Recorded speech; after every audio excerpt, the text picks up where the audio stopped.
Hello friends, स्वागत है आप सभी का हमारे यूट्यूब चैनल ब्राइट एडेस पे। आज हम बात करने वाले हैं रेशियो प्रोपोर्शनल के बेसिक जो कंसेप्ट मैंने पिछले क्लास में समझाया था उसी से रिलेटेड आज हमारा प्रश्न होगा।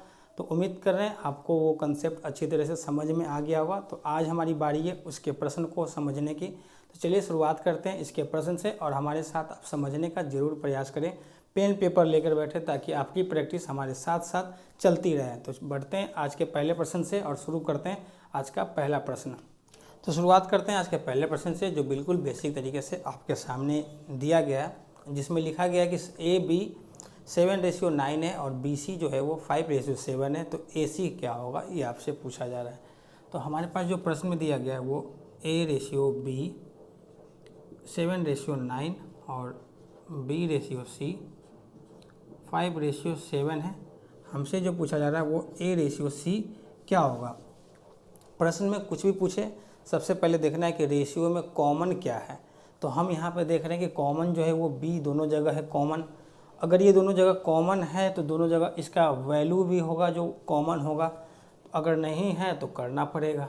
तो कैसे करेंगे, तो हम क्या करते हैं यहाँ पे 5 से मल्टीप्लाई करके इस b को 45 बना लेते हैं और यहाँ पे 45 करने के लिए 9 से मल्टीप्लाई करना पड़ेगा। तो जैसे ही करेंगे तो ये आ जाएगा हमारे पास 35/45 और इधर आ जाएगा 45/63। तो यहाँ पे हम ये देख रहे हैं दोनों जगह b जो है वो कॉमन हो चुका है। तो अब हमसे AC जो पूछ रहा है वो हम निकाल पाएंगे। तो A का वैल्यू जो है वो वैल्यू 35/63, ये C का वैल्यू। तो हमारे पास जो आएगा 7 से चला जाएगा ये 5 टाइम में और 7 से ये चला जाएगा 9 टाइम में। तो A/C जो आ रहा है वो 5/9 आ रहा है। ऑप्शन इसका ए सही आंसर है। उम्मीद कर रहे हैं समझ में आ गया होगा। रेशियो में सबसे पहले कॉमन बातें को ध्यान में रखनी है, अगर नहीं है तो कॉमन करना पड़ेगा। नेक्स्ट प्रश्न भी सेम इसी तरह से आप इसको खुद से एक बार ट्राई ज़रूर करें बनाने का। तो नेक्स्ट प्रश्न आपके सामने जो दिया गया है वो AB, BC और CD का जो रेशियो दिया गया है और हमसे जो पूछा जा रहा है ABCD का रेशियो क्या होगा। तो हम यहाँ पे देख रहे हैं कॉमन क्या है। तो यहाँ पे ये B और ये B दोनों जगह कॉमन है और यहाँ C और यहाँ C दोनों जगह कॉमन है। तो हम ये दोनों B को कॉमन करेंगे और ये दोनों C को कॉमन करेंगे। तो हम क्या करेंगे, इसमें B को अगर हम 6 बना देते हैं 3 से मल्टीप्लाई करके, तो यहाँ 6 बनाने के लिए 2 से मल्टीप्लाई करना पड़ेगा। तो जैसे ही 2 से इसमें मल्टीप्लाई होगा तो C जो है वो 8 बन जाएगा, क्योंकि C का वैल्यू तो 8 हो जाएगा ना। तो अगर ये 8 है तो यहाँ पे C का वैल्यू 2 है, तो यहाँ पे हम मल्टीप्लाई कर देंगे 4 से ताकि C का वैल्यू भी 8 हो जाए। तो हम यहाँ पे अब लिखेंगे कैसे इसको, 3/6 और इधर आ जाएगा 6/8 और इधर 8/12। तो यहाँ देख रहे हैं कि ये C का जो वैल्यू है वो सेम हो गया और इधर B का जो वैल्यू है वो भी सेम हो गया। तो हमारे पास जो ABCD का जो रेशियो होगा वो आएगा 3/6/8/12। ये हमारे पास ABCD का रेशियो है और हमारा ऑप्शन जो है ऑप्शन डी इसका सही आंसर है। तो उम्मीद कर रहे हैं समझ में आ गया होगा। हमेशा ध्यान रखना है कॉमन जो चीज़ होगा उसको हम कॉमन ही करेंगे। कॉमन करेंगे तो आंसर हमारा इस प्रकार से आएगा, ऑप्शन डी सही आंसर हो जाएगा। उम्मीद कर रहे हैं समझ में आ गया होगा। नेक्स्ट प्रश्न आपके सामने जो लिखा गया है वो फ्रैक्शन में रेशियो दिया गया है। हमारे पास ध्यान देने वाली जो बात है कि रेशियो जो होता है वो कभी भी फ्रैक्शन में नहीं होता है। अगर ये फ्रैक्शन में दिया गया है ना तो इस फ्रैक्शन को हमको हटाना पड़ेगा। कैसे हटाएंगे, तो हम यहाँ पे जो डिनोमिनेटर है उसका एलसीएम लेंगे। तो एलसीएम लेंगे तो क्या आएगा, 6 आएगा और ये 6 से सभी में मल्टीप्लाई करेंगे। तो जैसे ही मल्टीप्लाई करेंगे तो 2 से ये चला जाएगा 3 टाइम में, 3 से ये चला जाएगा 2 टाइम में और ये 6 से 1 टाइम में चला जाएगा। तो मल्टीप्लाई जब 3 में 1 से होगा तो ये 3 हो जाएगा और इधर हो जाएगा 8 और इधर हो जाएगा 5। ये हमारे पास आंसर है जो ABC का रेशियो है 3/8/5 है और हमारा ऑप्शन जो है इसका ऑप्शन C इसका सही आंसर है। तो उम्मीद कर रहे हैं मेरी बातों को आप समझ गए होंगे। रेशियो कभी भी फ्रैक्शन में लिखा नहीं जाता है। तो तो हम अगर फ्रैक्शन में इसको लिखे हैं तो इसको हटाना पड़ेगा और हटाकर इस प्रकार से लिखना पड़ेगा। तो उम्मीद कर रहे हैं समझ में आ गया होगा। नेक्स्ट प्रश्न की ओर हम बढ़ते हैं और हमारा नेक्स्ट प्रश्न है, नेक्स्ट प्रश्न आपके सामने जो दिया गया है रेशियो में दिया गया है और हमसे पूछा जा रहा है फ्रैक्शन में इसको अगर लिखते हैं तो क्या मिलेगा हमको। तो हम यहाँ पे देख रहे हैं कि a बाई बी है, तो a का जो वैल्यू है वो 2 और b का वैल्यू है वो 3। उसके बाद रेशियो b का वैल्यू जो है वो 3 और c का वैल्यू जो है वो 4, रेशियो 4/2। इस प्रकार से फ्रैक्शन में लिखेंगे। और मैंने अभी जस्ट बोला है कि वो रेशियो फ्रैक्शन में नहीं होता है, तो नहीं होता है तो यहाँ पे एलसीएम लेंगे इसका, और एलसीएम लेंगे तो हमारे पास जो आएगा वो 12 आएगा और यही 12 से सब में मल्टीप्लाई होगा। तो जैसे ही मल्टीप्लाई करेंगे तो ये 3 से ये 4 टाइम में चला जाएगा, 4 से ये 3 टाइम में और 2 से ये 6 टाइम में चला जाएगा। तो हमारे पास जो आ रहा है वो 8:9:24 ये हमारे पास आएगा। फ्रैक्शन में अगर हम लिखते हैं तो रेशियो में हम इसको इस प्रकार से आएगा और हमारा ऑप्शन जो है इसका सी इसका सही आंसर है। तो फ्रैक्शन में अगर पूछा जाए फिर भी हम ऐसे ही लिखेंगे इसको। तो उम्मीद कर रहे हैं समझ में आ गया होगा। नेक्स्ट प्रश्न आपके सामने जो दिया गया है वो AB BC CD जो दिया हुआ है वो रेशियो फ्रैक्शन में दिया गया है। तो हम क्या करेंगे, सबसे पहले इस दोनों फ्रैक्शन को सही करेंगे क्योंकि फ्रैक्शन में रेशियो होता नहीं है। तो हम क्या करेंगे, दोनों का एलसीएम लेंगे। तो ये दोनों का जब एलसीएम लेंगे तो आएगा 8 और 8 से दोनों जगह मल्टीप्लाई करेंगे तो आएगा हमारे पास A/B वो 4/3 आएगा। उसी प्रकार से अगर हम इस दोनों का एलसीएम लेते हैं तो 9 आएगा और 9 से दोनों जगह मल्टीप्लाई करेंगे तो हमारे पास आ गया B और C का जो रेशियो आ रहा है वो 3/5 आ रहा है। उसी प्रकार से C और D का जब एलसीएम लेंगे तो हमारे पास आएगा 12 और 12 से दोनों जगह मल्टीप्लाई करेंगे तो हमारे पास आ गया यहाँ पे 10 और 9। ये हो गया रेशियो में लिखने का तरीका। अब हम यहाँ पे देख रहे हैं कि B यहाँ भी है और यहाँ भी है, दोनों जगह कॉमन है। उसी प्रकार से दोनों जगह C कॉमन है। तो हम क्या करते हैं, दोनों को एक जैसा कर लेते हैं। तो यहाँ देख रहे हैं कि B का वैल्यू जो है वो तो सेम दिख रहा है हमें, लेकिन C का वैल्यू सेम नहीं दिख रहा है। तो अगर हम C का वैल्यू अगर सेम करना चाहें तो यहाँ 2 से सिर्फ मल्टीप्लाई कर देंगे तो 10 बन जाएगा ये। तो जैसे ही ये 10 बनेगा तो ये तो 6 बन गया। अब B का जो वैल्यू हो तो 6 बन गया। तो यहाँ भी हम 6 करने के लिए 2 से मल्टीप्लाई करेंगे तो ये आएगा 8/6 और यहाँ पे 10/9। तो यहाँ देख रहे हैं कि दोनों जगह C का वैल्यू सेम है और यहाँ दोनों जगह B का वैल्यू सेम है। तो अब हमारे पास जो ABCD का जो रेशियो पूछा जा रहा है तो A का जो वैल्यू है वो 8, B का वैल्यू 6 और C का वैल्यू जो है वो 10 और D का वैल्यू जो है वो 9। हमारा जो आंसर है इसका ऑप्शन सी इसका सही आंसर है। उम्मीद कर रहे हैं समझ में आ गया होगा।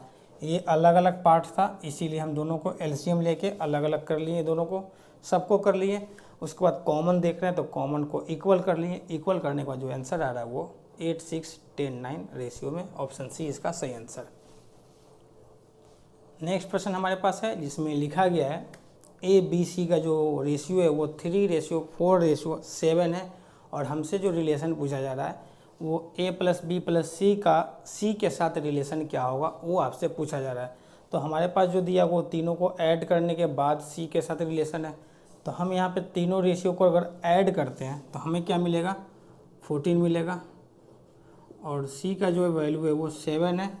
तो अगर सॉल्व करेंगे तो 1 टाइम में और ये जाएगा 2 टाइम में। तो मतलब A+B+C का C के साथ जो रेशियो बन रहा है वो 2/1 बन रहा है और हमारा ऑप्शन जो है ऑप्शन ए इसका सही आंसर होगा। तो उम्मीद कर रहे हैं मेरी बात को आप समझ गए होंगे। जिस प्रकार से रिलेशन दिया जाएगा उसी प्रकार से आपको वैल्यू को रखना है। नेक्स्ट प्रश्न की ओर हम बढ़ते हैं। अब नेक्स्ट प्रश्न आपके सामने कुछ इस प्रकार से लिखा गया है AB, BC और CD का जो रेशियो दिया गया है और हमसे पूछा जा रहा है D+C का रेशियो B+A के साथ क्या होगा। तो यहाँ पे हम देख रहे हैं दोनों जगह B कॉमन है, यहाँ पे दोनों जगह C कॉमन है। तो हम यहाँ पे दोनों जगह नंबर को कॉमन करेंगे। जैसे ही कॉमन करेंगे तो हम यहाँ पे 3 से मल्टीप्लाई करेंगे तो ये 6 बनेगा और इधर हम 2 से मल्टीप्लाई करेंगे तो ये 6 बनेगा। तो हमारे पास जो आ रहा है वो 3:6 और इधर 6:8 और यहाँ पे जो C और D का जो वैल्यू है वो 5:6 है।